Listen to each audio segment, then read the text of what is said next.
प्यारे साथियों नमस्कार। आप लोग मुझे जानते ही हैं, मेरा नाम सत्येंद्र सिंह है।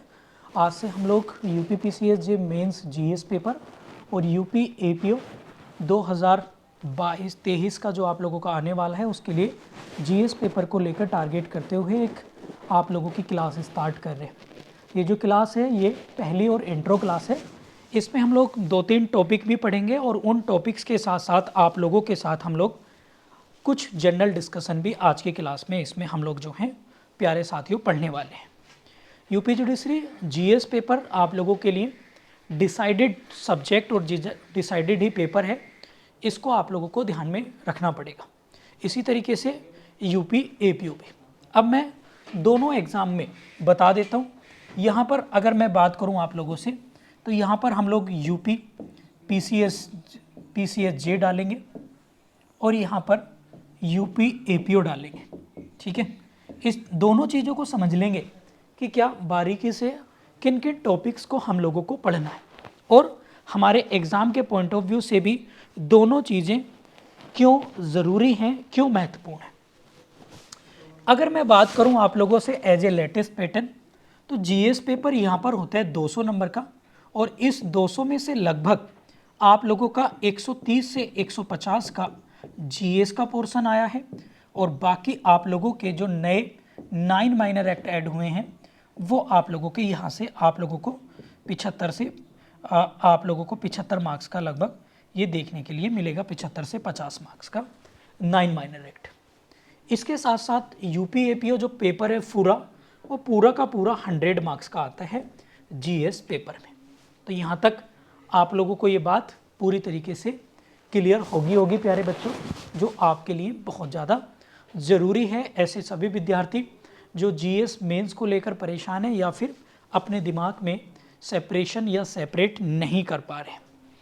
अब हम लोग इसके सिलेबस को देखते हैं पहली क्लास में कि हमें क्या क्या तैयारी करनी चाहिए, क्या रणनीति अपनानी चाहिए और हमें कौन कौन से पैरामीटर्स के अकॉर्डिंग हम लोगों को काम करना चाहिए। ये बहुत ज़्यादा हमारे लिए ज़रूरी बन जाता है।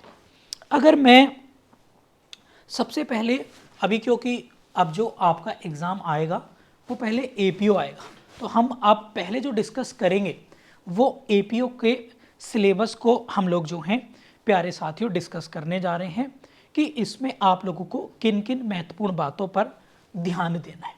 सबसे पहले जो आपका सिलेबस है तो वो जीएस में ऐसा कुछ है नहीं स्पेसिफिक कि क्या पढ़ना है या नहीं पढ़ना, परंतु प्रीवियस पेपर के आधार पर यदि हम लोग देखें तो हम लोग चर्चा करेंगे कि इस पर क्या क्या महत्वपूर्ण सब्जेक्ट या टॉपिक्स आपके एग्ज़ाम में आते हैं। सबसे पहले हम लोग जो फोकस रखेंगे वो करंट अफेयर का रखेंगे। किसका? Current affair. और करंट अफेयर में बहुत सारे टॉपिक्स आप लोगों के एग्ज़ाम में आते हैं। जैसे आप लोग चाहें तो नोट कर सकते हैं, ये मैं पहले भी क्लास में बता चुका हूँ। जुडिशरी और एपीओ के दोनों के लिहाज से सबसे पहले है आप लोगों का लेटेस्ट बिल और आप लोगों का अमेंडमेंट या फिर आप लोगों की पॉलिसी। ठीक है, बात क्लियर होगी सभी को। ये 3 बातें आप लोगों को ध्यान रखनी है और इसके साथ साथ आप लोगों की जैसे लेटेस्ट पॉलिसी में न्यू एजुकेशन पॉलिसी क्या है, लेटेस्ट अमेंडमेंट जैसे कॉन्स्टिट्यूशन 105 अमेंडमेंट क्या है, लेटेस्ट बिल आप लोगों से पूछ लेंगे कि आप बताइए कि लॉजिस्टिक पॉलिसी क्या है। आप लोगों से पूछ लेंगे अभी कि आपका बिल आया था Delhi public safety bill, Delhi service safety bill, तो इस पर लिखने के लिए आप लोगों से टॉपिक आ सकते हैं। इसके साथ साथ जो सबसे ज़्यादा ज़रूरी है वो हैं आपके कुछ फुल फॉर्म आप लोगों की आती हैं। यहाँ पर आप लोगों के डेज आते हैं, यहाँ पर आप लोगों की बुक्स आती हैं। ये स्पेसिफिक आपको याद करनी ही पड़ेंगी और इसके साथ साथ आप लोगों को बुक्स और इसके साथ साथ आप लोगों को पर्सन और प्लेस, ये पर्सन और प्लेस आप लोगों के हिस्टोरिक भी हो सकते हैं। ये भी हिस्ट्री से भी आप लोगों को तैयार करने पड़ेंगे प्यारे साथियों। इसके साथ साथ आप लोगों को यहाँ पर करंट अफेयर में योजनाएं, अभियान या ऑपरेशन अगर आप लोग कहें, या फिर कोई मिशन आप लोग कह सकते हैं, ये भी तैयार करने पड़ेंगे। इसके साथ साथ आप लोगों को कीवर्ड का मतलब ऐसी terms which is related to current affair, which is related to current scenario, वो भी आप लोगों को पढ़ने पड़ेंगे। यानी ऐसी टर्म्स या ऐसा कोई कीवर्ड्स जो अभी चर्चाओं में हैं वो भी आप लोगों को पढ़ना ही पड़ेगा। जैसे ट्रायो क्या है? तो trio is a G20 group, G20 सम्मेलन में चर्चाओं में आई शब्दावली। इसका मतलब है कि 3 हेड देश जो also the part of G20, वो लोग 3 देश मिलकर अगले देश की एक प्रेसिडेंसी को नियुक्त करते हैं, तैयार करते हैं। तो ऐसी शब्दावलियाँ भी आप लोगों से आएंगी। मिलिंद, ठीक है, इनसे बोलो ये आराम से, ठीक है। तो ये बात आप लोगों की हो गई। इसके बाद अगर हम बात करें तो यहाँ पर आप लोगों को स्पोर्ट्स का कॉलम आएगा पूरा का पूरा, और स्पोर्ट्स में आप लोगों का cricket world cup, FIFA world cup, इन सभी पर टिप्पणी लिखने के लिए आती है। इसके साथ साथ जो सबसे ज़्यादा इम्पोर्टेंट है वो है आप लोगों का, आजकल काफ़ी चर्चाओं में भी है, साइंस एंड टेक, और इसे भी आप लोग डिफेंस में भी पढ़ सकते हैं।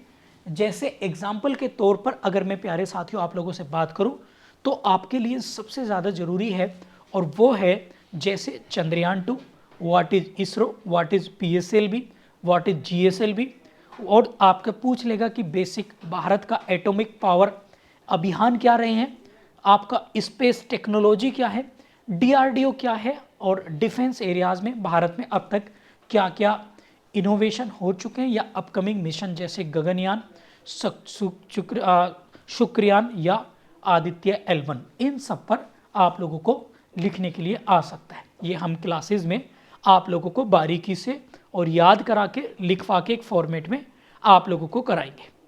प्यारे साथियों, इन सभी के साथ करंट अफेयर में हालांकि और भी बहुत सारी चीज़ें हैं, जैसे भारत के PM या भारत के प्रेसिडेंट, इन सब की आप लोगों की फॉरेन ट्रिप या जो विदेशी यात्राएं होती हैं वो भी आप लोगों के लिए बहुत ज़्यादा ज़रूरी हैं, वो भी आप लोगों के लिए करंट अफेयर के सिनेरियो से देखना पड़ेगा। करंट अफेयर में अभी बहुत सारी आप लोगों की इकोनॉमिक्स की टर्म, ये भी इकोनॉमिक्स की टर्म्स भी आप लोगों को पढ़नी पड़ेंगी, और इन पे भी आप लोगों को काम करना पड़ेगा ही हर हालत में। और इसके साथ साथ यहाँ पर मिसलेनियस भी हम लोग जोड़ सकते हैं। मिसलेनियस जी भी बहुत ज़्यादा ज़रूरी है आप लोगों के इसमें करंट अफेयर से रिलेटेड जो भी मिसलेनियस है, लाइक कोई प्रोजेक्ट है, कोई चीज़ है, घटनाओं में है, कोई व्यक्ति है, कोई विशेष पर्सन है, या कोई इस तरह की पॉलिसी है, योजनाएं हैं, या और इसमें करंट अफेयर के साथ एक आपको इन्वायरमेंट भी आप लोगों को देखने के लिए मिल सकता है। यानी करंट अफेयर की अगर हम बात करें, ये सारे टॉपिक्स आपके मेंस परीक्षा का, मुख्य परीक्षा का एक बेस होंगे, और यही आप लोगों को सिकंदर बना देंगे। यानी 60% काम आपका इसी पर निर्भर करेगा। प्री के साथ साथ मुख्य परीक्षा, यदि करंट अफेयर आपकी मजबूत है तो फिर आपका सिलेक्शन कोई नहीं रोक सकते GS पेपर के कॉन्टेस्ट में। आजकल ज्योग्राफी, इकोनॉमिक्स, पॉलिटी और इतिहास, ये भी करंट अफेयर से प्रेरित और करंट अफेयर से रिलेटेड ही चीज़ों और उन पर ध्यान रख के ही पेपर सेट किए जाते हैं। तो ये तो बात आप लोगों की करंट अफेयर की होगी। इसके साथ साथ आप लोग अगर देखेंगे APO के हिसाब से, तो आप लोगों को हिस्ट्री, और आप लोगों को यहाँ पर आप लोगों को ज्योग्राफी, और ज्योग्राफी में भी मैं यहाँ पर सजेस्ट करूँगा फिजिकल ज्योग्राफी आप लोगों को देखने के लिए आती है, जैसे river of India, hydro power project क्या होते हैं इस तरह के, या फिर बाढ़ क्यों आती हैं, ज्वालामुखी क्यों बनती हैं, इस तरह की ज्योग्राफी आप लोगों को पढ़नी है। और इसमें फिजिकल ज्योग्राफी में भी आप लोगों को वर्ल्ड के सिनेरियो से what is climate, what is volcano, या लेक क्या होती हैं, इनकी उत्पत्ति कैसी हुई, या फिर गर्म जल धाराएं जो आप लोगों की वार्म करंट्स होती हैं, इन पे भी आप लोगों को प्यारे साथियों लिखने के लिए आ सकता है। इसके साथ साथ आप लोगों का कॉन्स्टिट्यूशन बहुत ही मेजर रोल प्ले करता है और इसको आप लोगों को 2-3 तरीके से पढ़ना है। एक तो फंडामेंटल राइट्स, एक DPSP with case law. Constitution आप लोगों को जैसे अभी 103 अमेंडमेंट भी आया था यूपी जुडिशरी में, तो ये करंट अफेयर के साथ साथ आप लोगों को पढ़ेंगे और करंट के साथ साथ भी कोई अमेंड्स हुए हैं या फिर कोई इनसे रिलेटेड सुप्रीम कोर्ट के कोई जजमेंट है, ये आप लोगों को ध्यान में रखना ही पड़ेगा। यानी जजमेंट के हिसाब से आप लोगों को पढ़ना पड़ेगा। सुप्रीम कोर्ट के जजमेंट हो गए, करंट हो गई, या फिर कोई ऐसा पार्लियामेंट्री बिल एक्ट जो मैं करंट अफेयर के पार्ट में बता चुका हूँ, वो आप लोगों को पढ़ना पड़ेगा हर हालत में। और ये बहुत ही ज़्यादा ज़रूरी है, इम्पोर्टेंट है। साथ में ऐसे क्वेश्चन जो ट्रेडिशनली है, जैसे कोई कमीशन के बारे में आप लोगों से पूछ लेंगे कि भैया कमीशन बताइए, जैसे ओबीसी कमीशन पूछ लेंगे, इलेक्शन कमीशन पूछ लेंगे, और कॉन्स्टिट्यूशनल बॉडी, जो भी आपकी कॉन्स्टिट्यूशनल बॉडी है, इन पर आप लोगों को पूछ लेंगे। और साथ में जो कॉन्स्टिट्यूशन में जैसे 0 आवर क्या है, स्पीकर क्या है, प्रोटम स्पीकर क्या है, गवर्नर की पावर क्या है, प्रेसिडेंशियल पावर क्या है, इमरजेंसी क्या है, अमेंडमेंट्स क्या है, फाइनेंस कमीशन क्या है, कैग क्या है, what is the difference between fundamental rights and DPSP, what is the difference between Lok Sabha and Rajya Sabha, disqualification of the member of the parliament. तो इस तरह के आप लोगों को स्टेट लेजिस्लेटिव असेंबली और करंट अफेयर से रिलेटेड की हाल ही में विधानसभा चुनावों में कहाँ इलेक्शन हुए, विधानसभा क्या होती है या पार्लियामेंट क्या होती है, पूरा कॉन्स्टिट्यूशन आपको अच्छे से पढ़ना है। एज ए लॉ स्टूडेंट आपको जानकारी होनी ही चाहिए हर हालत में। यहाँ तक सभी को क्लियर है? यहाँ तक किसी को कोई दिक्कत तो नहीं? मुझे जल्दी से आप लोग सारी बातें यहाँ पर बता देंगे, ठीक है? तो अगर आप लोग इन चीज़ों को अच्छे से कर लेंगे, और यही जो मैंने अब तक आपको बताया है, यही एज इट इज़ आप लोगों का सिलेबस है UP PCS J and UP APO दोनों का, ठीक है? टारगेट फॉर आईक्यू पर मैं सत्येंद्र जितनी बारीकी से आप लोगों को ये चीज़ें बता दी हैं, शायद ही आप लोगों को किसी और प्लेटफॉर्म पर बिना रिसर्च किए आप लोगों को आसानी से मिल जाएंगी। मैं पिछले 6 सालों से इसी चीज़ को करा रहा हूँ, तो आप लोग निसंकोच मेरे पर भरोसा कर सकते हैं।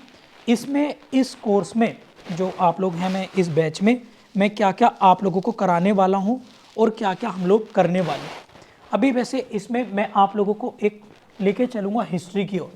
जैसे हिस्ट्री है तो पहले क्या होता था कि पहले मॉडर्न हिस्ट्री हम लोग पढ़ते थे, परंतु अब आप लोगों को एंशिएंट हिस्ट्री भी पढ़नी ही पड़ेगी एंड आप लोगों को मेडाइवल भी पढ़नी पड़ेगी एंड आप लोगों को अब मॉडर्न हिस्ट्री भी पढ़नी पड़ेगी।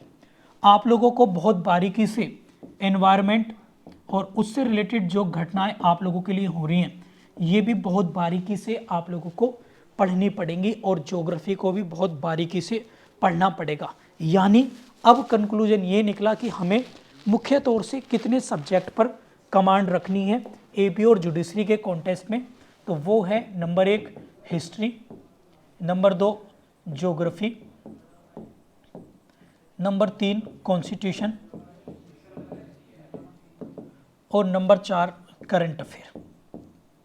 अगर आप इन 4 पर भी फोकस कर लेते हैं अच्छी तरीके से, बहुत अच्छी तरीके से, तो फिर आप लोगों को मेंस में परेशानी नहीं होने वाली। ये मैं आप लोगों को बड़े भरोसे के साथ कह रहा हूँ। जैसे अब इकोनॉमिक्स है, एनवायरनमेंट है, वो हम लोग करंट अफेयर के साथ में और सब्जेक्ट भी पढ़ लेंगे। जैसे मैंने साइंस टैग बताया, जैसे मैंने इन्वायरमेंट बताया, तो वो हम करंट अफेयर के साथ आप लोगों को पढ़ेंगे ही पढ़ेंगे। और इसमें एक है आप लोगों का एक टॉपिक जो 2 टॉपिक आप लोगों को आते हैं जो जुडिशरी के लिए इम्पोर्टेंट हैं, यूपी पीसीएस जे, ठीक है? तो वो आते हैं इंटरनेशनल और नेशनल ऑर्गेनाइजेशन आप लोगों को मिलेंगे, केस लॉज आप लोगों को मिलेंगे, ये आप लोगों को याद रखना है। और आप लोगों को यहाँ पर फुल फॉर्म आप लोगों को मिलेंगी, वेरी वेरी इंपॉर्टेंट है एग्जाम के पॉइंट ऑफ व्यू से। इसके साथ साथ आप लोगों को मुख्य तौर से लॉन्ग क्वेश्चन एंड आंसर आप लोगों को जुडिशरी में मिल रहे हैं, और ये आप लोगों को लॉन्ग क्वेश्चन जो 200-150 शब्दों का आजकल का प्रचलन है, वो भी आप लोगों से आएंगे। अब वो कैसे, वो जो लॉन्ग क्वेश्चन है, जो बड़े लॉन्ग क्वेश्चन है, वो किस फॉर्मेट पर होंगे, वो आपके रिफॉर्म पर होंगे। रिफॉर्म आपका हिस्ट्री में, हिस्ट्री से रिलेटेड, आर्ट एंड कल्चर से रिलेटेड, आर्ट एंड कल्चर हम लोगों को पढ़ना पड़ेगा।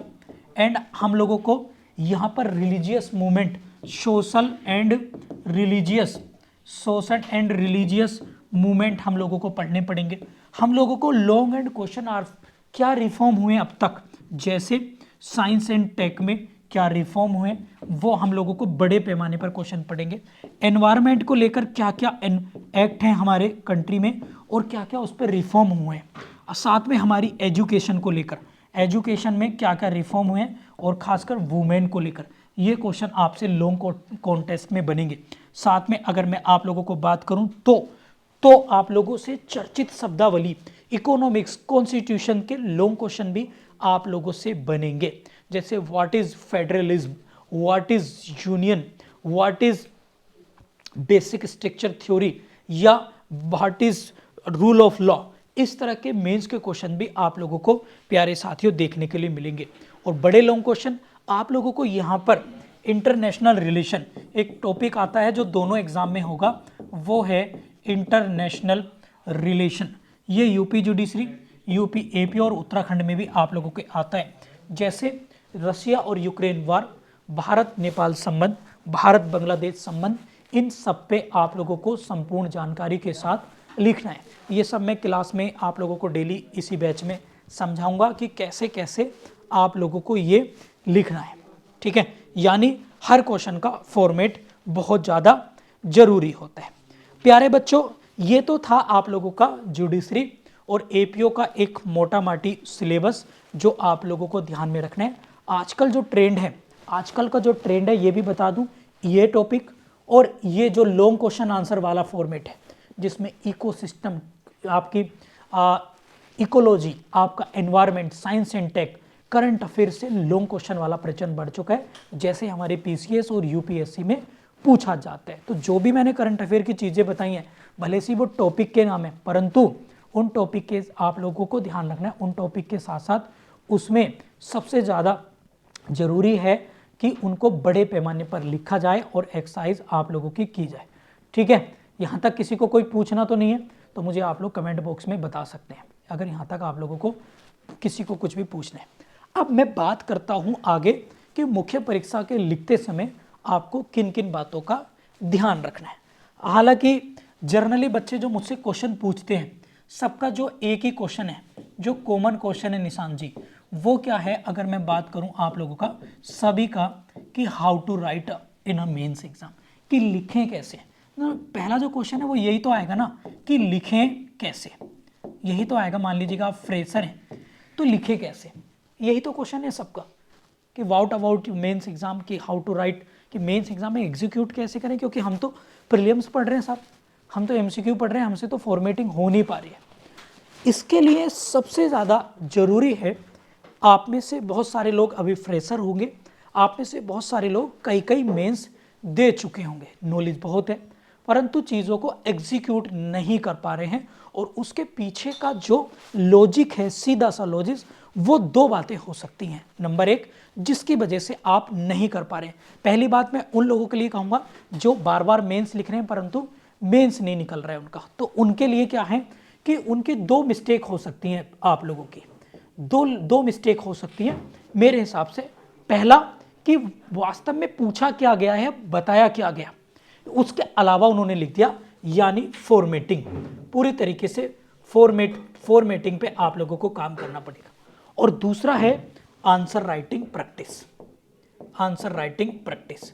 और इसमें एक तीसरा और जोड़ सकते हैं आपका, पहले, हालांकि ये चीज़ें पहले नहीं होती थी, परंतु अब के रिजल्ट में हम लोग दावे के साथ कह सकते हैं, मेजर तौर पर, मुख्य तौर पर उन्हीं बच्चों का सिलेक्शन हुआ है जिनकी आंसर राइटिंग बहुत बेहतर थी। आंसर राइटिंग का मतलब ऐसा नहीं कि आपकी आंसर राइटिंग बहुत अच्छी दिखे, मतलब ऐसी हो कि हर कोई व्यक्ति, अगर 10,000 बच्चों के पास आपकी कॉपी जा रही है तो हर कोई उसे आसानी से पढ़ ले। आंसर राइटिंग ऐसी कि फॉर्मेट पर एक क्लियर आप लोगों को दिखाई दे। तो ये आप लोगों को डिसाइड करना है कि आपकी आंसर राइटिंग भी, आपका हैंड रिटन जिसे हम लोग बोलते हैं हैंड राइटिंग, ये भी बहुत ही आप लोगों की व्यापक पैमाने पर अच्छी होनी ही चाहिए, साफ सुथरी होनी ही चाहिए। मान लीजिएगा एक एग्जाम्पल के तौर पे आप किसी पार्टी में जाते हैं, कोई त्यौहार फेस्टिवल मना रहे हैं आप लोग, यदि आप ड्रेस अच्छी सी चयन करेंगे, अगर घर पे ड्रेस भी नहीं है तो कपड़ों का पहनने का तरीका ऐसे आप चयन करेंगे जहाँ पर प्रेस हो रखी है शर्ट पर, आप पास कोट नहीं है तो आपने इस तरीके से पैंट शर्ट, या जो लड़कियाँ उन्होंने साड़ी या फिर सूट इस तरह से पहना है कि वो एक मैनर्ड में, ऑर्डर में है। या आप कहीं किसी पार्टी में गए तो वहाँ पर आपने देखा कि खाना जो हमें परोसा गया है वो एक सुसज्जित ढंग से आपके लिए इकट्ठा किया गया है। आपने बहुत सारी पार्टियों में देखा होगा कि जो सैलेड है वो मिक्स करके इकट्ठा करके डाल देते हैं कि भैया उठा लो खा लो, लेकिन कहीं कहीं पे देखा है कि वही सैलेड आपने किसी ऑर्डर में रखी होगी कि यहाँ पर खीरे यहाँ पर है, मूली यहाँ पर है, इस तरीके से ऑर्डर में। तो आप खुद पूछिए अपने आप से कि कौन सी अच्छा आपको लगेगा, प्रेफरेंस आप किसे देंगे। यही चीज़ आपको मेंस में करनी है, यही चीज़, और मेंस आपको यहीं पे लिखना है। तो पहले लिखने से पहले फॉर्मेटिंग। अब क्वेश्चन आता है कि फॉर्मेटिंग कहाँ से आएगी, यही तो क्वेश्चन है। तो ये आएगी आपकी आंसर राइटिंग प्रैक्टिस से। और आंसर राइटिंग प्रैक्टिस कहाँ से आएगी, हैंड रिटन के, यानी ये एक दूसरे से प्रोफेशनली रिलेट करते हैं, एक दूसरे के बगैर पूरक हैं, एक दूसरे पर निर्भर करते हैं। अब इसके लिए जो बच्चे शुरुआत में हैं, जो बिल्कुल जीरो से हैं, LLB होगी आप में से, पहली बार मेंस देंगे, या फिर और भी बातें आप लोग करेंगे, जैसे भैया दे दिया, प्री दे दिया पर मेंस नहीं दिया, तो उनके लिए क्या करना है, उनके लिए आप लोगों को कैसे लिखें, आप डेली, प्रतिदिन कुछ नहीं करना है। संडे चाहो तो ऑफ रख सकते हैं, अगर संडे भी आप फ्री हैं तो लिख सकते हैं। आप 20 पेजेस का एक कॉन्सेप्ट बनाइए, 20 पेजेस। और जैसे हम लोग बच्चे थे, शुरुआत में हम लोग बच्चे थे तो हम क्या करते थे, ABCD लिखना स्टार्ट करा, तो ABCD 5 साल तक ABCD 1 2 3 यही तो सीखी हम लोगों ने, रोज़ प्रैक्टिस करते थे अपने बचपन को, अगर आप याद करेंगे तो यही पाएंगे। फिर आप लोग आगे की क्लासेस में गए तो वही बार बार चीज़ें रिवाइज हो रही हैं। आपसे बोलते थे ना कि इमला जिसे हम लोग कहते थे, डिक्टेशन जिसे हम लोग बोलते थे, तो वो बोला जाता था तो बार बार उससे लिखावट में प्रैक्टिस आती। वही मूलभूत चीज़ें आप लोगों को करनी है, कोई नई चीज़ें नहीं करनी। परंतु अब क्या है, मोबाइल बन गया है, व्हाट्सअप, फेसबुक, इंस्टाग्राम आ गए, तो उसका यूटिलाइजेशन से ज़्यादा मिसयूज़ ज़्यादा हो रहा है, जिससे हम लोग लिख नहीं पाते, समय नहीं दे पा रहे। हम लोग पढ़ने पे तो ध्यान दे रहे हैं परंतु लिखने पर ध्यान नहीं दे रहे, जिसकी वजह से मुख्य परीक्षा में बाहर हो जाते हैं और मार्क्स नहीं मिलता है।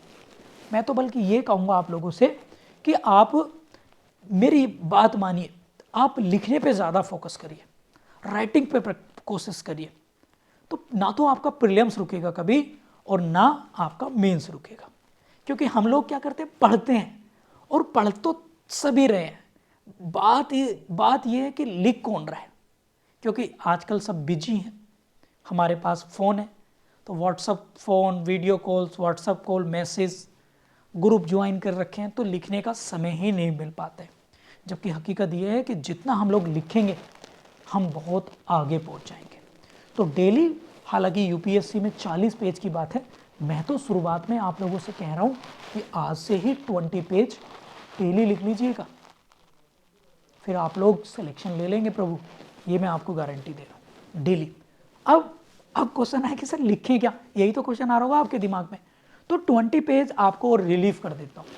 आप वो लिखिए जो आप कहीं कोचिंग कर रहे हैं, आप वो लिखिए जो आपके टीचर आपको पढ़ा रहे हैं। ओवरऑल विदिन 24 आवर आपको 20 पेज, एक आदत तो डालिए पढ़ने की, एक आदत लिखने की तो डालिए। जैसे आपको लगे कि हम कॉन्फिडेंट तरीके से 20 पेज लिख दे रहे हैं तो आप इसे 25 पे ले जाइए, 30 पे ले जाइए, 40 पे, यानी अपनी हैबिट को बढ़ाते रहिए। बात क्लियर होगी सभी को। तो 20 पेजेस आप लोग यहाँ से लिख सकते हैं। अब दिमाग में यही क्वेश्चन आएगा कि लिखेंगे क्या। अब जैसे एग्जाम्पल के तौर पे आप कुछ मत करिए, पहले किसी टॉपिक पे पढ़िए। जैसे मान लीजिएगा अभी G20 था, तो G20 है, तो अब ऐसे मान लेते हैं कि आप बिल्कुल जीरो हैं, ऐसे मान लेते हैं कि जीरो ही हैं, यही तो बात। तो आपको क्या क्या याद रखना है, सबसे पहले आप हैंड राइटिंग पे ध्यान देंगे। जैसे G20 है तो इसका मैं फॉर्मेट बता देता हूँ कि आपको मेंस में कैसे लिखना है। तो हम लोग फॉर्मेट पे काम करेंगे। तो एक बार को प्रिज्यूम करेंगे हम लोग, इसको प्रिज्यूम करेंगे हम लोग कि हम इस पे प्रिज्यूम करेंगे कि आपके जो मेंस की कॉपी होती है वो कुछ इस तरीके की कॉपी होती है, ऐसे मान लेते हैं एक बार को, ठीक है। तो अब ये पेज है आपका ब्लैंक पेज, अब इस पे लिखें कैसे, मतलब ये मैं जीरो से बात बता रहा हूँ आपको, मतलब प्रैक्टिकली बिल्कुल जीरो से, कि एग्जाम में कैसे लिखना है और घर पे प्रैक्टिस करनी है तो कैसे लिखना है। अब जैसे मैं एक चीज़ आपको बताऊँ, जब हम कोचिंग करते हैं, क्लासेस में होते हैं या फिर ऑनलाइन कोचिंग ले रहे हैं, तो हम नोट्स बनाते समय ना हैंड राइटिंग और फॉर्मेटिंग को भूल जाते हैं, खासकर जब हम प्रारंभिक परीक्षा की तैयारी करते हैं। यही तो होता है कि जहाँ भी कोचिंग करा तो नोट्स कॉपी तो है हमारे पास, परंतु उसको नोट डाउन करते समय हम फॉर्मेटिंग भूल गए, जबकि नोट्स चाहे प्री के क्यों ना हो, परंतु हमें ये याद रखना है कि हम अपनी आदत खराब कर रहे हैं। क्या कर रहे हैं? आदत खराब कर रहे हैं। यदि आप प्री के नोट्स बना रहे हैं तो घर पे लिख रहे हैं, तो मान लीजिएगा घर पे आप अपने दोस्त को, अपनी फैमिली में या अपने व्यापार में किसी भी काम में कोई चिट्ठी लिख रहे हैं या कुछ भी लिख रहे हैं, एनीथिंग ऐसे मान लीजिएगा, तो तब भी आप राइटिंग, फॉर्मेट और लिखावट, इन तीनों पे तब भी ध्यान दीजिएगा। तो ये बहुत आगे चीज़ आपको लेके जाएगी। कभी कभी क्या होता है कि प्री के नोट्स बनाते समय हम ऐसे ये कर देते हैं, मतलब ज़्यादा हम लोग उस पर ध्यान नहीं देते, ठीक है, तो हम लोग ऐसे करके लिख देते हैं, कभी कुछ कभी कुछ, तो हमारी आदत खराब हो रही है। टीचर्स बोल रहे हैं तो फॉर्मेटिंग भूल गए। तो आपको इन तीनों बातों पे हैंड रिटन उस पर ध्यान देना है, पहली बात। अब आते हैं कि लिखें कैसे। तो देखो मैं दो तरीके से इस चीज़ को बताऊंगा, दो तरीके से। फर्स्ट वे इज कि आप जब बिल्कुल जीरो हैं, कुछ भी समझ में नहीं आ रहा, तो लिखें कैसे। तो कुछ नहीं करना, प्लेन पेपर लेना है और मैं एक एग्जाम्पल आपको दे दे रहा हूँ G20 कि G20 है, इसकी जगह आप शुरुआत में ऐसे मान लीजिएगा, जो बच्चे फ्रेशर हैं तो आप लिखिए कॉन्स्टिट्यूशन क्या है, what is constitution, what is law. इस पे आप खुद से लिखिए घर पे बैठ के कि भैया व्हाट इज लॉ क्या है, ये लिख डालिए ना, व्हाट इज हु एम आई, ये इस पे लिख डालिए तो 100 शब्द कि मैं क्या हूं, हु एम आई, ठीक है, इस पे लिखिए। फिर यदि आप एग्जाम के कंडीशन से जाएंगे, आप बहुत सारे टॉपिक में बता सकता हूं, सुप्रीम कोर्ट क्या है, हाई कोर्ट क्या है, PIL क्या है, RTI क्या है, ठीक है, ये सब टॉपिक, नीति आयोग क्या है, इलेक्शन कमीशन क्या है, ठीक है, जज क्या है, व्हाट इज जज, what is public servant, evidence क्या है, IPC क्या है। तो पहले जीरो से शुरुआत करिए, IPC है क्या भैया, इंडियन पेनल कोड क्या है, तो इस पे लिख डालिए, 50 शब्द लिख दो, 100 शब्द लिख दो, कुछ तो लिखो, परंतु शुरुआत में जीरो से लिखो। LLB क्या है, LLM क्या है, जुडिशियल मजिस्ट्रेट क्या है, सिविल जज क्या है। इसके लिए आप गूगल का सहारा ले सकते हो, पहले पढ़िए फिर अपने शब्दों में उन्हें पिरोइए, अपने शब्दों से अपने तरीके से लिखिए।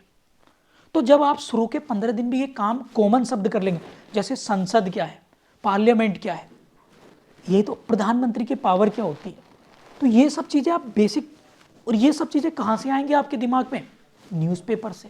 डेली के डेली आप न्यूज़पेपर पढ़ते ही होंगे या फिर पढ़ने की आदत डालिए, और वहाँ से दिमाग में 2-4 टॉपिक डेली डिसाइड करिए और लिख डालिए। ये तो कॉमन टॉपिक हो गए जो आपको बेसिक से। फिर इसी तरीके से अपने सब्जेक्ट में, जैसे पब्लिक डॉक्यूमेंट्स क्या है, इलेक्ट्रिक डॉक्यूमेंट्स क्या है, ठीक है, इस तरीके से आप लोगों को लिखना पड़ेगा। डाइन डिक्लेरेशन क्या है, एक्सपर्ट क्या है, वारंट क्या होता है, समन क्या होता है, विक्टिम्स क्या होते हैं, ठीक है, ये प्लेंटिफ क्या होता है, इन सब चीज़ों के बारे में आपको खुद से लिखिए। और शुरू में यदि यहाँ पर एक बात नोट कर लेना, यदि यहाँ पर उल्टा कॉन्सेप्ट है, और ये बात आपको पहली बार, अगर मेरी बात अच्छी लगे तो प्लीज़ कमेंट में ज़रूर बताना ये बात, ठीक है।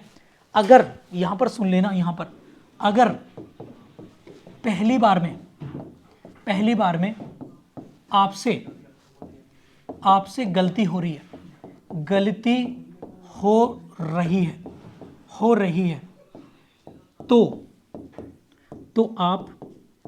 तो आप सही रास्ते पर हैं, तो आप सही रास्ते पर हैं या ट्रैक पर हैं।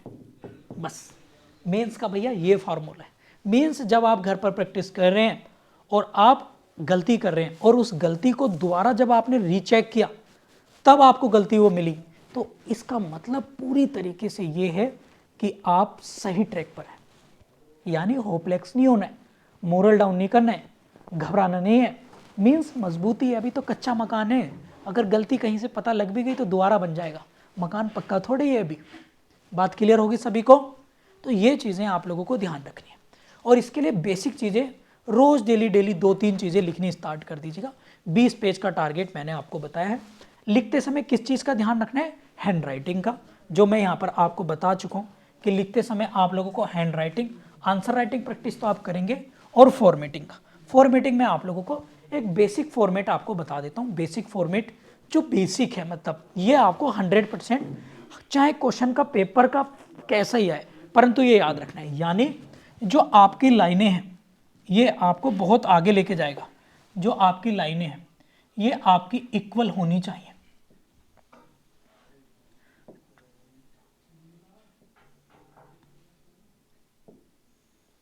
ये आपकी इक्वल होनी चाहिए।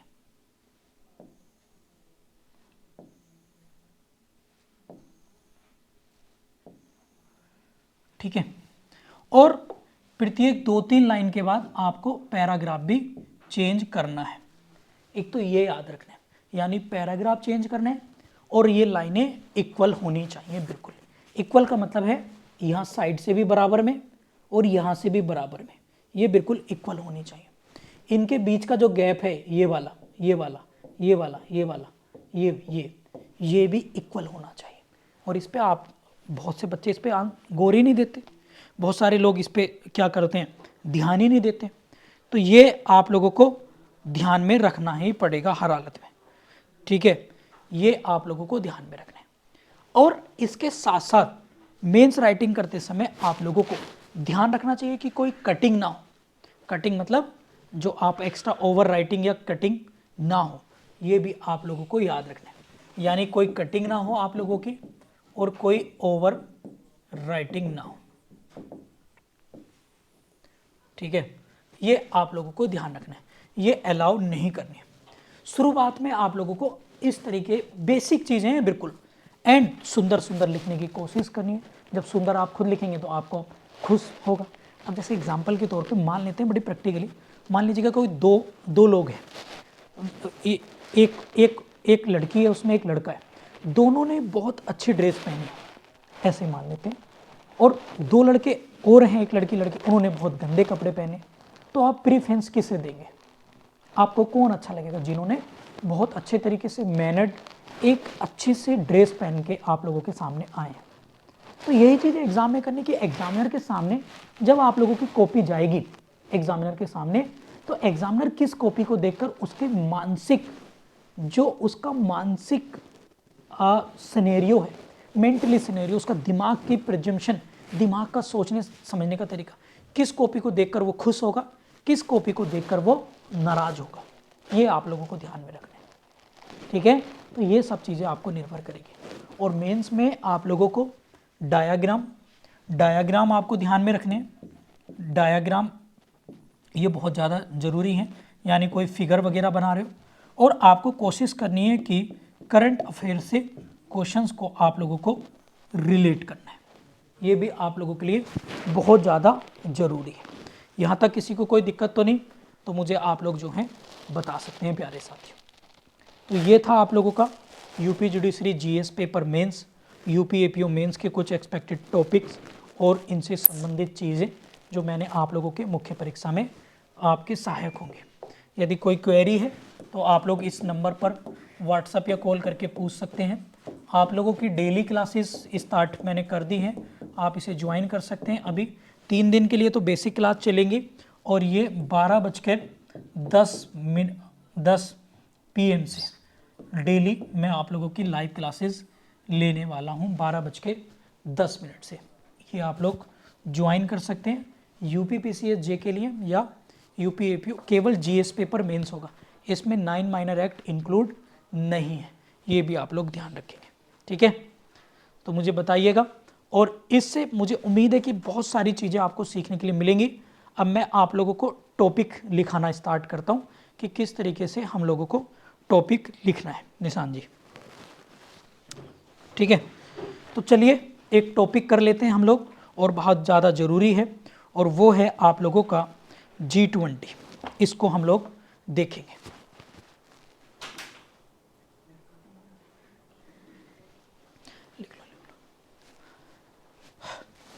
प्यारे साथियों, ये लाइव क्लास है, तो ये वाली लाइव क्लास हम लोग यूट्यूब पर भी डालेंगे, ठीक है, एज इट इज़। तो इस क्लास में आप लोगों को समझ में आ जाएगा कि आपके कोई जानने वाले हैं मेंस की तैयारी को लेकर परेशान हैं, तो वो लोग कर सकते हैं इसको, मतलब ज्वाइन कर सकते हैं यदि आप लोग चाहें तो। ये क्लास आपको यूट्यूब चैनल पे भी हमारे टारगेट फॉर IQ के उस पर मिल जाएगी। आप लोग टॉपिक का नाम डालेंगे G20, और हम इसको लगभग 150 से 200 शब्दों में लिखने की कोशिश करेंगे, जल्दी से। अब सबसे पहले क्वेश्चन ये है, आप लोगों के मन में ये आ रहा होगा कि एग्ज़ाम में ये क्वेश्चन कैसे आ सकता है, मतलब G20 जो है, टैब पे खोल के और दे दो मुझे, ये क्वेश्चन कैसे आ सकता है, मतलब मेंस में ये क्वेश्चन आएगा कैसे। यही तो तरीका है भाई, दो एक ही तो, यही तो आएगा पहले क्वेश्चन हमारे मन में कि भैया एग्ज़ाम में कैसे आएगा, ये तो हमें पता लगे। तो एग्ज़ाम में देखो 2-3 तरीके से क्वेश्चन आ सकता है। अब वो मार्क्स पे भी डिपेंड करता है कि कमीशन किस मार्क्स के आधार पे पूछे। पहले तो पहला क्वेश्चन आएगा आप लोगों से कि भाई G20 है क्या, व्हाट इज़ G20, ये पूछ लेगा आपसे कि व्हाट इज़ G20 क्या है, ये क्वेश्चन है निशान जी। या फिर आपसे कहेगा राइट ए शॉर्ट नोट्स, यानी G20 क्या है, या फिर G20 पर क्या लिखनी है, आप लोगों को टिप्पणी लिखनी है, right A short notes on a G20, ये आप लोगों को आ जाएगा। फिर एक क्वेश्चन आप यहाँ पर और लगा लेना, यहाँ पे निशान जी और लगा लेना, ठीक है। फिर आप लोगों से यहाँ पर एक क्वेश्चन आ जाएगा G20 सम्मेलन 2023, ये इस तरह से क्वेश्चन आप लोगों को बन के आ सकते हैं। यही तो क्वेश्चन आएगा, ठीक है, यही क्वेश्चन आएगा। एक आजकल और चलन में क्वेश्चन है, वो हालांकि मैं इस क्लास में नहीं कराऊंगा, वो एक क्वेश्चन है कि आप लोगों से आ जाएगा G20 2023 सम्मेलन में भारत की क्या भूमिका रही, भूमिका पूछ लेंगे, सिग्निफिकेंस पूछ लेंगे, इस तरह से क्वेश्चन पूछ लेंगे। या G20 2023 में भारत को G20 की प्रेसिडेंसी मिलने पर भारत को क्या क्या फ़ायदे हुए, उसके लाभ और फ़ायदे पूछ लिए जाएंगे। इवन इसमें बेनिफिट हुआ है तो नुकसान नहीं होता है, तो वो आप लोगों को एक अलग क्वेश्चन कराऊंगा, लेकिन वो अलग क्लास में होगा। आज हम इन तीनों क्वेश्चंस के, हालांकि इसका फॉर्मेट मैं आप लोगों को बता दूंगा, ठीक है। तो सबसे पहले क्योंकि करंट अफेयर का एक गर्मा गर्म टॉपिक है, तो हम लोग जो हैं इसको जो है समझने की कोशिश करेंगे एग्ज़ाम के पॉइंट ऑफ व्यू से।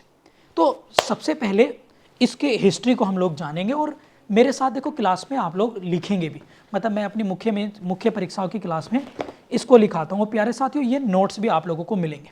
तो पहले तो 1 मिनट में ओरली आपको समझा देता हूँ कि G20 मतलब ग्रुप ऑफ 20 है, हालांकि अब ग्रुप ऑफ 21 के नाम से जाना जाएगा। अफ्रीकन यूनियन जो है इसमें जो है वो ऐड हो गई है। मैं आपको बता देता हूँ 1999 में इसको जो है पॉल मार्टिन थे कनाडा के, उनके अध्यक्षता में इसका जो है गठन किया गया। पहले ही वो प्रेसिडेंट बने और इसकी एक स्थापना कर दी थी। शुरुआत में ये G8 नाम से जाना जाता था, और इसका जो महत्वपूर्ण ऑब्जेक्टिव था अर्थव्यवस्था, यानी विश्व के कुछ चुनिंदा अर्थव्यवस्था, टॉप डेवलप या डेवलपिंग अर्थव्यवस्था वाले देशों को साथ मिलकर मानव समाज के लिए काम करना। मानव समाज का मतलब है ह्यूमन सोसाइटी के लिए, जो गरीब कंट्री हैं या फिर इन देशों से मिलकर खासकर उन्हें फाइनेंशियल हेल्प करना, या फिर पूरे विश्व की अर्थव्यवस्था को, इकोनॉमी को आगे ले जाने को लेकर इसमें काम करना था। बात क्लियर होगी आप सभी को। तो खासकर GDP और इन चीज़ों को बढ़ावा देना था। ये पूरी तरीके से एक बिजनेस के मॉड्यूल पर तैयार किया गया था, यानी व्यापार और किस तरीके से दूसरे देश आपस की ट्रीटी और समझौते करने के साथ साथ G20 की मदद से विश्व को आगे लेकर जा सकते हैं। परंतु जैसे जैसे इसकी इंपॉर्टेंस बढ़ती चली गई, तो ये कई मामलों में इसमें जो है हस्ताक्षर, सिग्नेचर ट्रीटी होने लगी। जैसे मैं आप लोगों को बात बताऊं तो उसमें अगर मैं बात करूं आप लोगों से, तो अब इसमें क्लाइमेट चेंज को लेकर फैसले होते हैं, इसमें आतंकवाद को लेकर फैसले होते हैं, इसमें आपकी मनी एक्सचेंज को लेकर होते, मनी लॉन्ड्रिंग को लेकर होते, और एक दूसरे से जो नेशनल डिजास्टर से रिलेटेड चीज़ें हैं उनसे चीज़ें होती हैं। ये तो मैंने एक समरी बताई है निशान जी अभी तक। अब आप यहाँ से लिखना स्टार्ट करेंगे प्रॉपर मैनर में, ठीक है। तो चलिए आप लोग लिखेंगे मेरे साथ। तो देखो पहला क्वेश्चन है व्हाट इज G20, या G20 पर टिप्पणी लिखे, या G20 2023 क्या है। तो इन तीनों क्वेश्चन का एक मैं आंसर आप लोगों को लिखवा दे रहा हूँ। तो जल्दी से यहाँ से लिखेंगे फटाफट से आंसर आप लोग लिखेंगे। मैंने आप लोगों को बताया था आंसर लिखते वक्त इस तरीके से आप लोगों को ध्यान रखना है। मैं पैराग्राफ चेंज बोलूँगा तो आप लोगों को पैराग्राफ चेंज कर देना है, ठीक है। ये आप लोगों को ध्यान रखना है। पैराग्राफ आप जो है थर्ड अपॉन फोर्थ पेज में चेंज करेंगे इस तरीके से, ठीक है। चलिए लिखिए, जल्दी से लिखेंगे फटाफट से लिखेंगे। विश्व की कुछ चुनिंदा अर्थव्यवस्था वाले देशों का, विश्व की कुछ चुनिंदा अर्थव्यवस्था वाले देशों का, चुनिंदा मतलब जो हाई डेवलप या डेवलपिंग कंट्री है, अर्थव्यवस्था वाले देशों का एक अंतर्राष्ट्रीय संगठन है। यह शुरू में लिख लेंगे इट इज़, या यह है, या G20 लिख लेंगे। G20 विश्व की कुछ चुनिंदा अर्थव्यवस्था वाले देशों का एक संगठन, अंतर्राष्ट्रीय संगठन यह है। G20 it is a international organisation which is related to highly develop and developing country. ऐसे करके आप लोग इंग्लिश में लिख सकते हैं, ठीक है। लिखेंगे जो विश्व की, यानी इसके आगे लिखेंगे जो वर्ल्ड की वित्तीय और मुद्रा के बाद लिखेंगे फाइनेंस या इकोनॉमी लिखेंगे यहाँ पर, इकोनॉमी और करेंसी तथा यानी एंड ट्रेड में महत्वपूर्ण भूमिका निभाते हैं। यानी तीनों बातें लिखनी है आपको, इकोनॉमी, ट्रेड और करेंसी, मुद्रा। इन तीनों के रेगुलेशन में महत्वपूर्ण भूमिका निभाते हैं, ठीक है। लिखेंगे यहाँ पर लिखेंगे इसी में लिख लेंगे G20 मिडिल इनकम, मिडिल या आप लोग कह सकते हैं निम्न आय, कह सकते हैं मध्यम आय वाले देशों को, मध्यम आय वाले देशों को G20 मध्यम आय वाले देशों को वैश्विक स्तर पर, वैश्विक मतलब ग्लोबल लेवल पर इक्वलिटी यानी समानता, स्टेबिलिटी यानी स्थिरता और सिक्योरिटी यानी सुरक्षा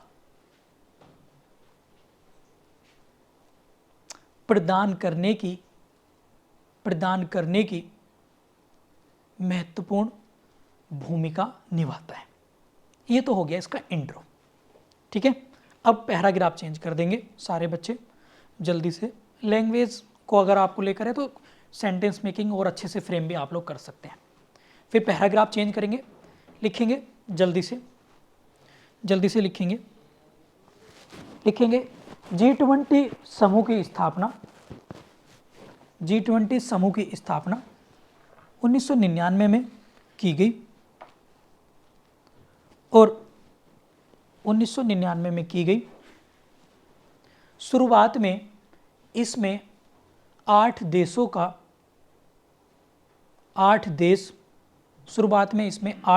शामिल थे, यह 8 देशों का एक समूह था। फिर लिखेंगे आगे फटाफट से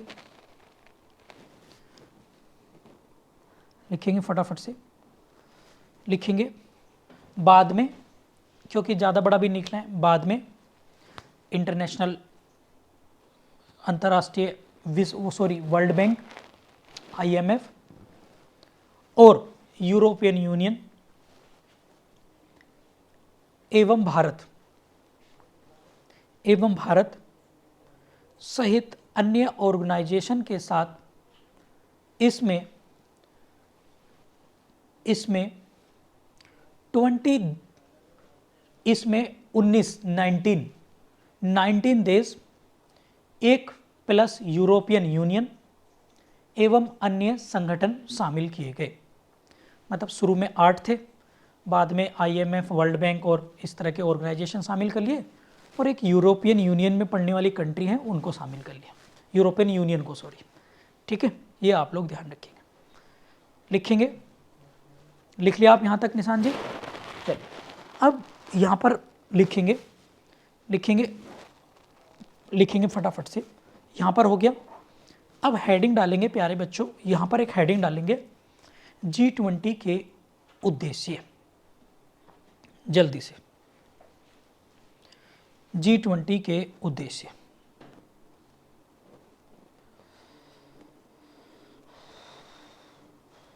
फटाफट से लिखेंगे, और ये बुलेट्स में बना के लिखने रोमन में। जैसे आप उद्देश्य यानी ऑब्जेक्ट, ऑब्जेक्ट क्या है इस तरीके से लिखेंगे, और यहाँ पर डालेंगे नंबर 1, नंबर 2, इस तरीके से लिखना है आपको, इस तरीके से। ऑब्जेक्टिव लिखेंगे, फटाफट से लिखेंगे,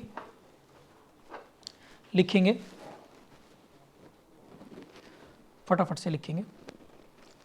नंबर 1,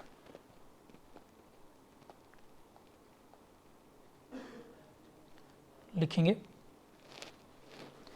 सतत विकास, सस्टेनेबल डेवलपमेंट पर काम करना। बहुत सिंपल लैंग्वेज में लिखेंगे, सतत विकास पर काम करना। अंतर्राष्ट्रीय वित्तीय व्यवस्था, इंटरनेशनल फाइनेंशियल सिस्टम या इंटरनेशनल इकोनॉमी। दूसरा, अंतर्राष्ट्रीय वित्तीय व्यवस्था को सुगम बनाना। ठीक है, easy to international financial system, ये बनाना है आपको। लिखेंगे, फिर इसमें लिखेंगे, फिर लिखेंगे सोशल जस्टिस, सामाजिक न्याय,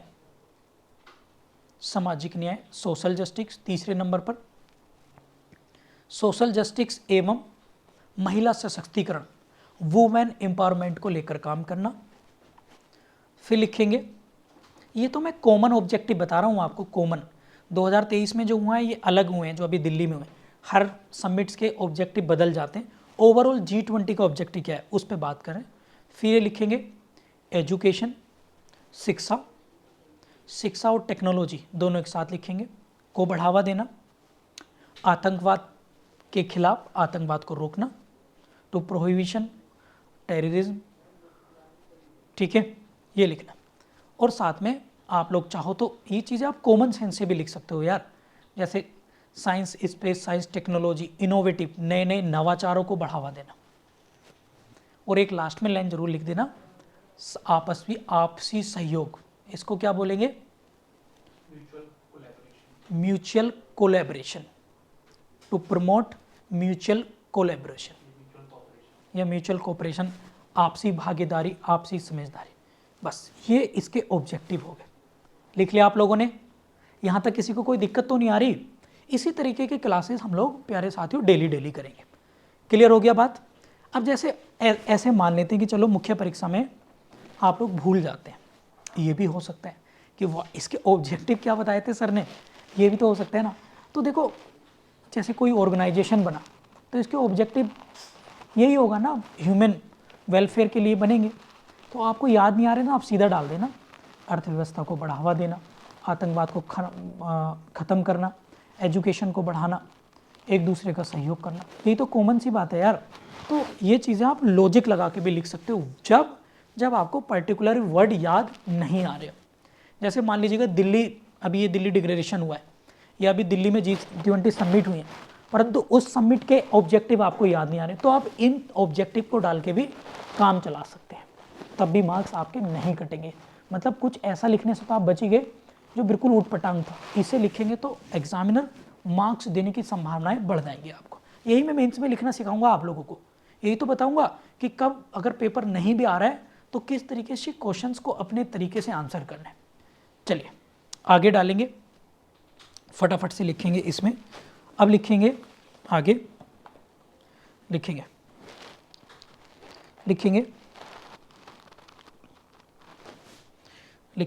नोट डाल के, अब नोट डाल के लिखेंगे यह सम्मेलन प्रत्येक वर्ष आयोजित होता है, यानी एवरी ईयर जो है ये कंडक्ट किया जाता है, जो भी इसके सदस्य देश होते हैं उन्हीं देशों में। बस आप इतना लिखेंगे, यह सम्मेलन प्रत्येक वर्ष आयोजित किया जाता है जिसमें सभी सदस्य देश यानी जो मेंबर हैं इनके वो, और इसमें कुछ अतिथि यानी जो गेस्ट कंट्री होती हैं वो शामिल होते हैं। बहुत ही देसी तरीके से लिखना है, मतलब नॉर्मल लैंग्वेज लिखनी है आपको, कोई ज़्यादा इसमें हुआ या वो नहीं है बातें जो आप लोग देखते हैं। चलिए आप अब हेडिंग डालेंगे फटाफट से। अब देखो यहाँ पर एक चीज़ है, आप लोगों को मैं बता दूं, क्योंकि बड़ा ऑर्गेनाइजेशन है तो सारे देशों का नाम याद नहीं रहेगा। आप लोग चाहो तो लिख सकते हैं कि इसमें सदस्य देश 20 कौन कौन है, जैसे ऑस्ट्रेलिया, फ्रांस, इंडोनेशिया, अरब, अर्जेंटीना, भारत, चाइना, रूस, जापान, दक्षिण अफ्रीका, कनाडा, मिस्र, भारत, रूस, अमेरिका, चीन, तुर्की, मैक्सिको। लेकिन सबके नाम तो याद नहीं होंगे, तो 2-4 के नाम लिख के आप डैश लगा के टोटल 20 आदि करके टोटल 20 ये भी लिख सकते हैं, नहीं तो छोड़ देंगे एग्जामिनर इस पर कोई वो नहीं। अगर सारे याद है तो अच्छी बात है। अब आते हैं, हेडिंग डालेंगे G20 समिट 2023। जल्दी लिखेंगे, जल्दी से लिखेंगे हेडिंग G20 समिट्स। ये वाला क्वेश्चन पूरा हो गया है अगर आपको आ रहा है। अब लिखेंगे G20 2023, ठीक है। और देखो इसी क्वेश्चन में मान लो आपसे क्वेश्चन आए व्हाट इज G20, तो आपको इतना लिखना है, फिर भी नोट डाल के नीचे लिख देना कि हाल ही में 2023 में G20 सम्मेलन नई दिल्ली भारत की अध्यक्षता में आयोजित किया गया। बस, जिसकी थीम आप लिख सकते हैं वासुदेव कुटुंबकम थी। बस इसमें आपको ऐसे याद लिखना है, बात खत्म। अब आते हैं G20 समिट 2023। जल्दी हेडिंग डालेंगे, लिखेंगे बहुत, मैं इसके सिनॉप्सिस बना दे रहा हूँ, मतलब ये मेंस में भी काम करेगा और सिनॉप्सिस, तो इसको नोट कर लेंगे। G20 समिट 2023, तो निशान जी इसी को एज इट इज नोट्स कर लेना, मतलब ये बहुत ही, और मेंस के लिए भी ऐसे ही तैयार कर लेना आप इसको फटाफट से, ठीक है। लिखेंगे फटाफट से। ये एडिशन जो था 18 नंबर का था 2023 का, कहाँ पर हुआ ये, न्यू दिल्ली में। और न्यू दिल्ली में भी कहाँ पर हुआ, प्रगति मैदान में। क्या नाम था उसका, भारत मंडपम में, ठीक है। तो ये लिख देंगे ब्रैकेट में। इसके बाद यहाँ पर लिखेंगे बहुत जल्दी से, ठीक है। इसमें लिखेंगे इसकी थीम क्या थी, तो इसकी थीम लिखेंगे, यही ज़्यादा ज़रूरी है, वासुदेव कुटुंबकम, यानी एक पृथ्वी, 1 आवर अर्थ, एक पृथ्वी, एक परिवार, एक वन फैमिली, ठीक है, और 1 भविष्य, एक फ्यूचर, 1 फ्यूचर। ये आप लोगों को थीम लिख देनी, ठीक है। टोटल कितने देशों ने भाग लिया इसमें, आप लिख देंगे जो हमारे देश थे G20 रिप्रेजेंटेटिव आते हैं। अगर कोई प्रेसिडेंट नहीं भी आ पाता ना किसी देश का, तो उनके रिप्रेजेंटेटिव आ जाते हैं। तो G20 में सभी देशों ने भाग लिया।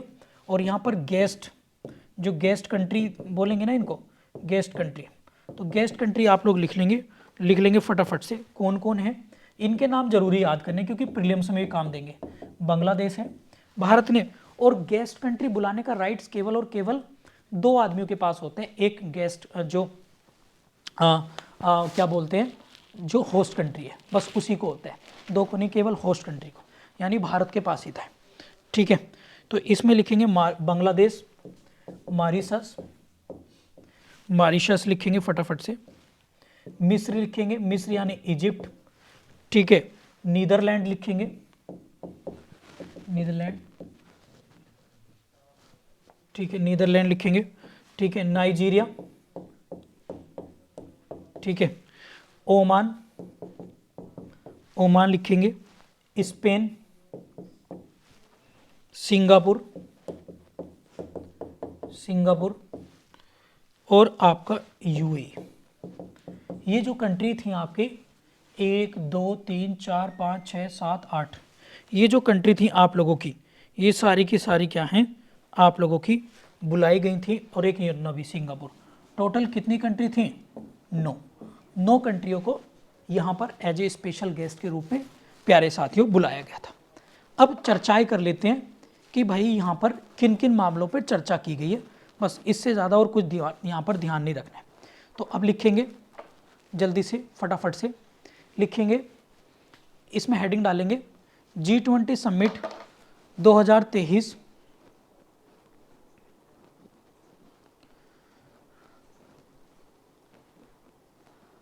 2023 की प्रमुख घोषणाएं या प्रमुख चर्चा, जो भी इस पे आप लोग लिख सकते हैं, किन किन बातों पर ये जो है बात की गई। नंबर 1 लिखेंगे जलवायु परिवर्तन। नंबर 1 टॉपिक का नाम लिखना है बस आपको, क्योंकि ये आपको जुडिशरी में एक्चुअल में जुडिशरी में ना कम शब्दों में लिखने के लिए आता है, तो ज़्यादा नहीं आता। तो लिखेंगे जलवायु परिवर्तन लिखेंगे फटाफट से। नंबर 1 जलवायु परिवर्तन लिखेंगे, जलवायु परिवर्तन पे बात की गई, जलवायु परिवर्तन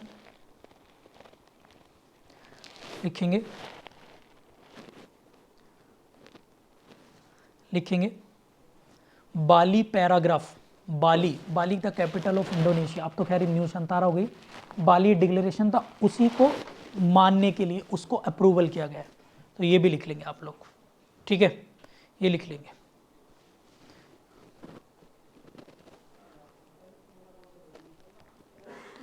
एक लिखेंगे, इसमें लिखेंगे अफ्रीकी संघ, अफ्रीकन यूनियन को G20 में शामिल किया गया।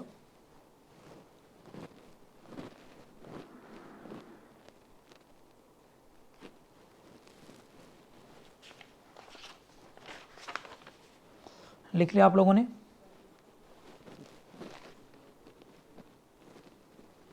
लिख लिया आप लोगों ने, अफ्रीकी यूनियन को क्या करा गया, इसमें शामिल किया गया, ठीक है।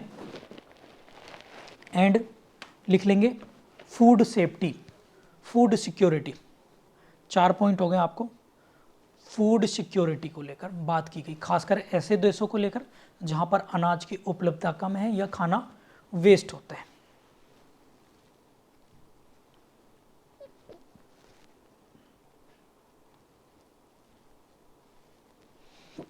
यहां तक किसी को कोई दिक्कत तो नहीं?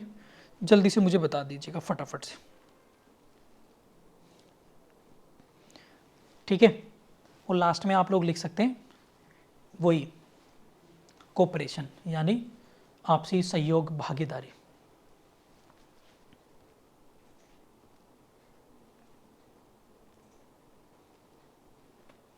किसी की कोई दिक्कत तो नहीं यहाँ तक?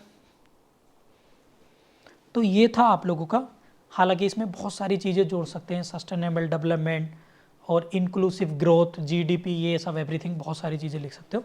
तो ये मेंस के तरीके को लेकर आप लोगों को प्यारे साथियों डिसाइड करना है। आप लिख देंगे 2024 में, नोट डाल के 2024 में यह सम्मेलन ब्राज़ील में आयोजित किया जाएगा, और ये टॉपिक आपका कंप्लीट हो गया।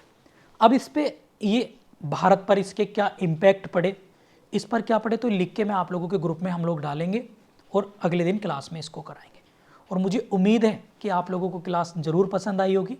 किस तरीके से मेंस को लेकर हम लोग तैयारी करने वाले हैं, क्या क्या चीज़ें हम लोग करेंगे, हम लोग इसमें डिटेल में चर्चा करेंगे एक एक बिंदुओं पर। तो ये डेली क्लासेस आपकी 12, डेली नहीं मतलब 3 दिन में क्लास लूँगा आपकी भी मेंस की, तो आप लोग इसे ज्वाइन कर सकते हैं। और इसके जो क्लास में मैंने एज इट इज़ पढ़ाया आपको, इसके नोट्स जो यहाँ पर ऑफलाइन क्लास में ले रहे हैं, वो हम उनको तैयार करा के इसके notes as it is format में हम आपको एज ए PDF भी बना कर देंगे, मतलब पूरी डिटेल में, तो आपको उसकी दिक्कत भी नहीं आएगी, ठीक है। तो चलिए मिलते हैं फिर किसी नेक्स्ट क्लास में, तब तक आप अपना ख्याल रखिएगा और मुस्कुराते रहिएगा। मेहनत ज़रूरी है, बस लिखना 20 पेज वाला फार्मूला अगर आप याद रखेंगे तो पूरी ज़िंदगी आपको कभी दिक्कत नहीं आएगी।